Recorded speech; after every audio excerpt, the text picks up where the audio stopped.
Hey, it's Jared, and this is part 2 of my comparison between two different fully spec'd out MacBook Pros. This is the M1 Max. This is maxed out with every spec maxed out with the exception of hard drive space. So instead of having 8 terabytes, this has 4 terabytes. This Mac has 64 gigs of RAM and is the spec'd out model that I purchased over 2 years ago. Over here on the left-hand side, we have an M3 Max. This is a fully spec'd out model as well with the same 4 terabyte configuration, except this has 128 gigabytes of RAM. So both of these are fully spec'd out units minus the storage being 4 gigs instead of 8 gigs. And in my last video, I did some comparisons and have had a lot of questions and comments below that video. And so that video still is relevant, but this is my experiences a few weeks later. And we also have macOS Sonoma 14.1.2, which is a version that just came out. And I've done a little bit of testing, and we're going to look and see if that fixed anything. Now, we're going to look at Lightroom export. So Adobe Lightroom exports. This is photo exporting. We're going to look at exporting out of Premiere Pro, the project that went a little bit slower. Well, actually, it was pretty close to a tie on both of these devices. And then we'll run that same Final Cut export as well to see if there's any changes that came under the hood with Sonoma 4.1.2 and with the Final Cut Pro update. So we will leave opened the web browser. I've got Chrome opened with a whole slew of tabs. I'm going to leave this open because people were saying, yeah, but you've got 128 gigs of RAM over here. You've got 64 gigs of RAM over here. I'm just going to go ahead and leave Chrome opened. I don't necessarily know what Chrome is using right now, but Chrome is a RAM hog and should make up for that difference. Now, another thing that I failed to mention in the last video is the difference in memory bandwidth between an M1 and an M3. However, considering the configurations that I have, that's not a factor for me. Because I went with the 128 gigabyte RAM version of this MacBook Pro M3 Max, I get the same bandwidth as the M1, and so I don't have that bandwidth issue. Now, if you go with a lesser configured model, the memory bandwidth is actually slower on the M3, and that's where a lot of these other people that are doing comparisons on base models or slightly spec'd out models, but not fully spec'd out models, are having those issues where the M3 might not perform as well as the M1 in some of the benchmark tests that they've been running. But these have the same memory bandwidth. So let's go ahead and do that Lightroom export. A couple of people mentioned were the photos downloaded on both devices. And as you can see here and over here on this device, both of these albums are downloaded. There's the little number in green and the little down icon that shows that all of the images on both of these devices are stored locally on these devices, so it's not having to pull it down from the cloud. All right, so we are exporting this same batch of photos. We are on battery power now with both of these devices. The M1 is at full battery, and I haven't turned off the battery saver feature on the M3. So the M3 only has 81% battery right now, but we're gonna go ahead and click on export and see what we get as far as performance. Now, I'm not expecting any difference. I don't think that there was anything under the hood with the Sonoma update that would affect Lightroom. There has not been a software update to Lightroom yet from Adobe, so I don't expect any changes there as far as the performance. We can see that the M3 is pulling ahead quite quickly. And I've exported a lot of photos over the last week or so since I filmed my first video,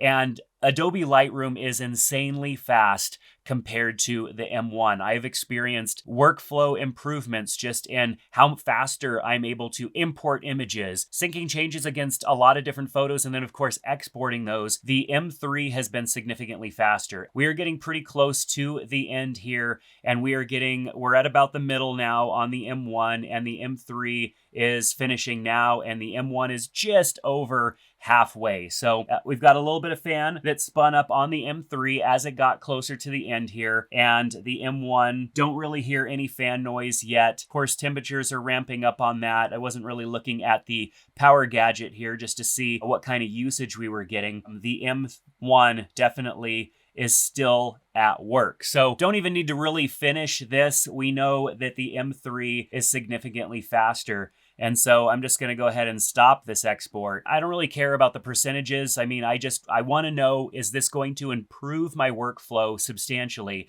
And on days when I'm doing a lot of photo work, it definitely is going to improve my workflow. So we exported a pretty good size Premiere Pro project last time, and we're going to export that same project. It's on both of these devices on the local drive, so it's not plugged into any SSD or anything like that. We are going to open up the project from Premiere Pro being completely closed. And there have not been any Premiere software updates yet. So even if I go and look and check for updates, there have not been any Premiere Pro software updates that I'm aware of. The last one was 15 days ago. And so that was before I made my previous video. And so latest version of Premiere Pro, let's go ahead and open it up. Oops, made a mistake there on my click. Let's see if M3 can actually still beat it, even though I made a mistake there on my click. M1's probably going to win this one, maybe a little bit, just because I made that mistake on clicking. But I mean, M1's already done, M3 is finishing up, and looks like it opened Premiere Pro at about the same time, minus the mistake on my click there. So because the previous timeline on the M3 was not pre-rendered, or at least the effects were not pre-rendered, I went ahead and rendered those just so that it would be more of a fair fight. So we're going to click on export, and we're going to export this as a YouTube 4K Ultra HD project to the local drive, and we've got that set here on both of these computers. And let's get down to the export, and here we go. 3, 2, 1, click. We'll go ahead and get the MX Power Gadget up just so that I can look and see what is going on. We're starting to max out here. We've got 100% of our GPU in use,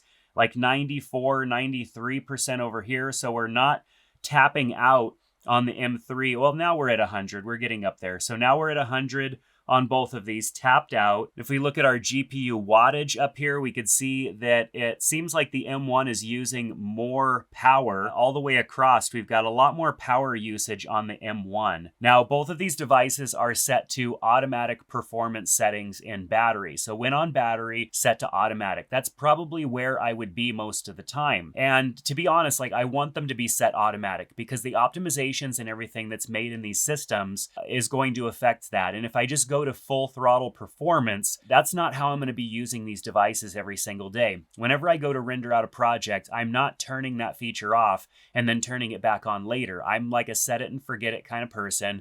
Set it to automatic and let the system figure out what is best. And so the rendering that's taking place right now is on the automatic performance settings in the battery menu. Okay, so I'm not really seeing much difference so far in the exports between these two different systems. The M3 was a little bit slower last time at the beginning, and it seemed to catch up as we got closer to the end. And the M1 did end up winning, even though when I did go and retest it, the M3 finished that second time about 30 seconds faster, or pretty close to 30 seconds faster. But right now, I'm not seeing really anything different than what we saw in our last test in Premiere. So I don't believe that the software update that Apple pushed through for Sonoma is making any difference here. We may have to wait and see if there's a software update soon from Premiere Pro to see if any of this is going to improve as far as performance. Definitely hearing the fans on both of these devices. I do have the M3 kind of pushed up against the M1, and the fans are blowing up, and I could feel them blowing quite warm air, not hot, but quite warm air. And as we're looking at the usage here, we could still see that the GPUs are pretty close to 100% utilized.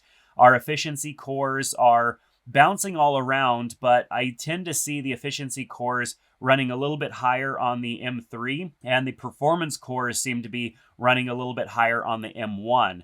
And so when we're looking at the efficiency and performance scores, which are right here, or not scores, but this is the actual utilization, we have like 30, I see 25 to 35 here, and I've seen 20 and up into 40, no, 20 to 25, I guess on this one. It was the performance cores that I've seen go up into the mid 30s and as high as, I think I saw it get close to 40 at one point.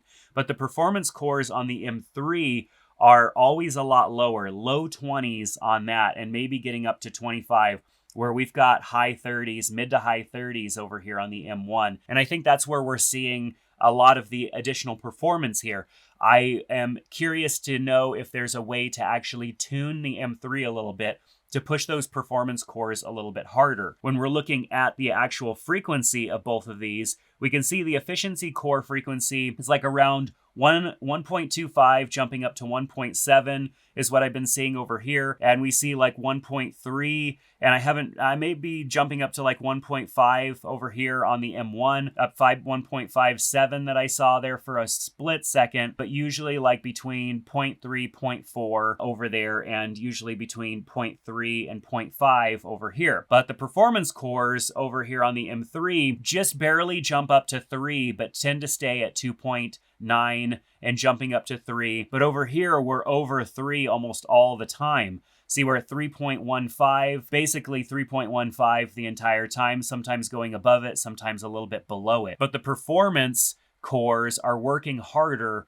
on the M1. And we definitely see that when we look at power utilization here as well. Power utilization on the M3 for the CPU is like around 5, and the GPU is 16 to 17. Over here, we have 8 to 9 for the CPU, and for the GPU, we have 20 to 25. And so, though the M1 it's pulling a lot more juice, for sure. It is pulling a lot more juice, but it's working harder. And when we look at the actual times here, we can see elapsed time remaining about 6.5 minutes on the M3, and the M1 says we have about 9 minutes remaining. And so it does look like the M3 is actually pulling ahead. And at this point, that's all I've got to say about it. We're just going to watch and see what we get as far as which device is going to finish first. All right, the M3 is less than a minute away from finishing. The M1 has less than 2.5 minutes left. And there's been some things that I've observed as I've been watching this process take place. First of all, the M3 seems to be kind of ramping down on performance a little bit. It had higher performance earlier when I was talking at the beginning of this export process. And now that seems to be ramping down a little bit. We see the GPU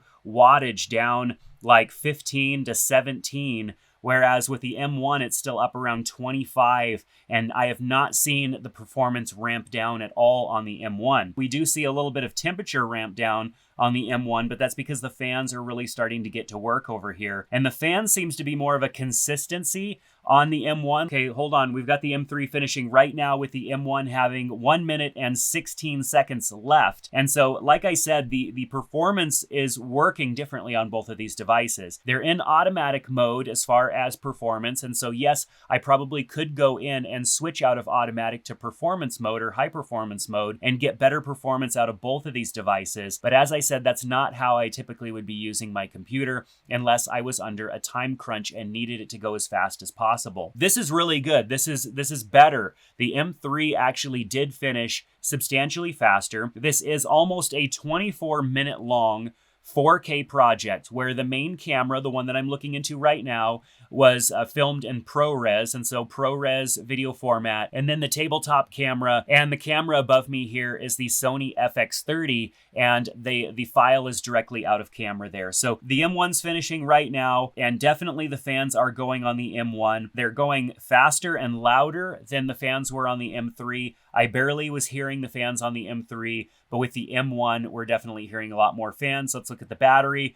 We're down to 81% on the M1, and we're down to 56% on the M3. So it seems like maybe the M1 has burned a little bit less battery so far. Our next test is going to be with Final Cut. And so let's go ahead and open up Final Cut Pro, opening the application up, seeing which one opens up first. This is the first time I am opening it since the Final Cut, I believe it's 10.7 software update that I just ran. And so you can see we've got what's new in Final Cut. Looks like the M3 was just barely a little bit faster. Let's go ahead and run the update on the project. And so we're going to update the project here because it's a new version of Final Cut, and it's going to ask me to update all projects that are opened on both of these machines. And so I'm going to be clicking this button a few different times while it does that. And here we go. So we've got the project that we had last time. And so same project.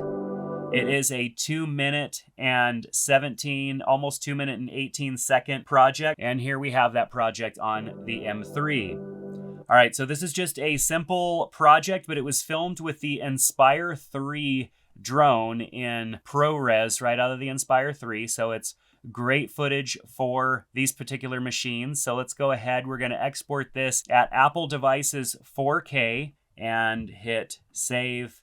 And we are off to the races. Let's go ahead and open background tasks just so that we could see how we're going. So far, both are going really fast. Seems like the M3 is ahead a little bit, but not by much, which is what we experienced last time. The M3 is not really pulling ahead by much, but this is a relatively small file and it's ProRes, so it's not a challenging file for these machines to render out. Looks like the M3 is pretty close, and the M3 just finished and the M1 just finished. So basically the same results as last time with both of these machines. They exported this file in about the same amount of time, and that really can come down to just how fast I clicked the button.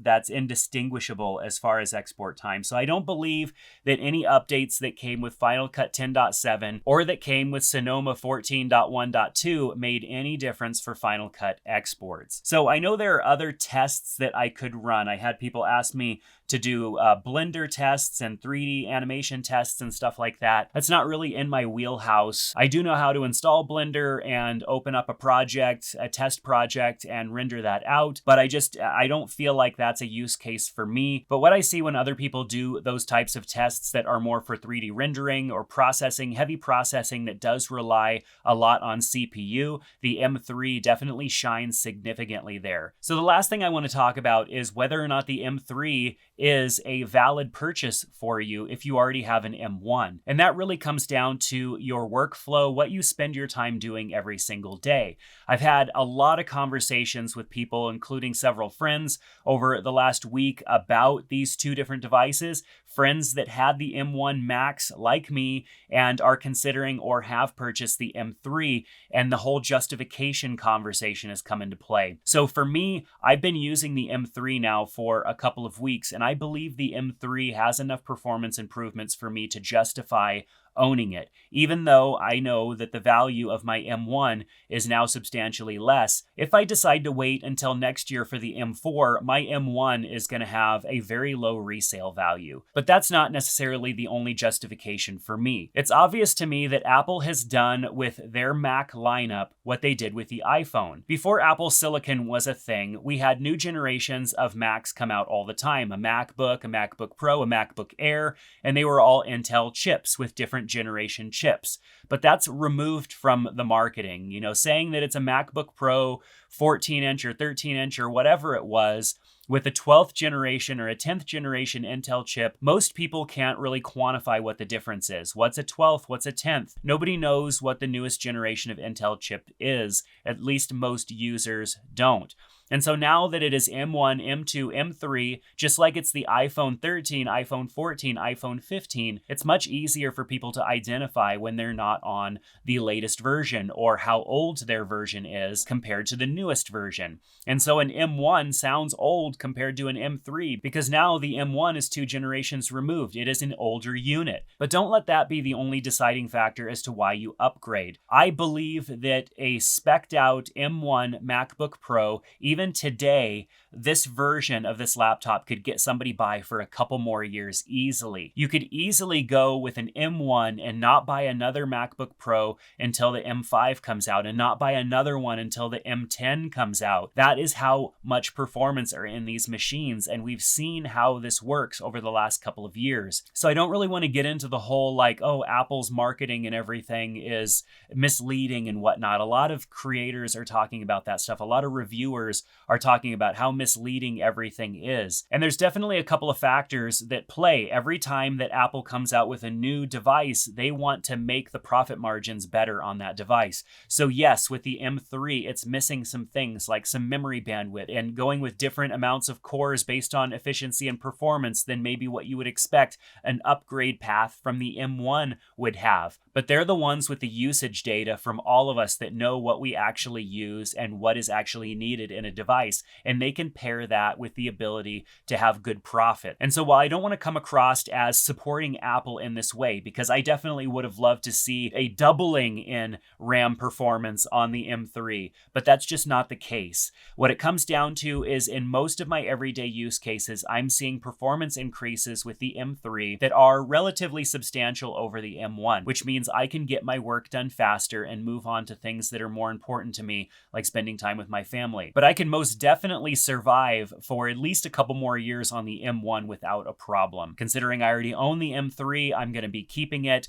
and it's most likely that I'm going to be sending in the M1 for a trade-in credit from Apple, because that's just going to be the easiest path for me on a device that I've been using heavily for the last couple of years. Even though I know there's a lot of life left in my M1, I think sending it into Apple so that it can be refurbished and they can resell it for a secondary profit is probably the best option for me, so that I don't have to sell this to someone and fear that maybe there might be an issue with it and it doesn't have Apple Care on it anymore and all that good stuff. So I'll probably come back and revisit some things a little bit further down the road as there's updates to Premiere, as there's future updates to macOS and Final Cut. I'll run some tests and see if there are any differences down the road that improved things. I'm not really expecting them out of Final Cut. However, I would love to see some performance improvements out of Premiere, because I do spend some time in Premiere as well. Let me know what you think down in the comment section below. What's important to you as far as performance goes on a device? What's a test that you would have liked to see me run? Because perhaps next time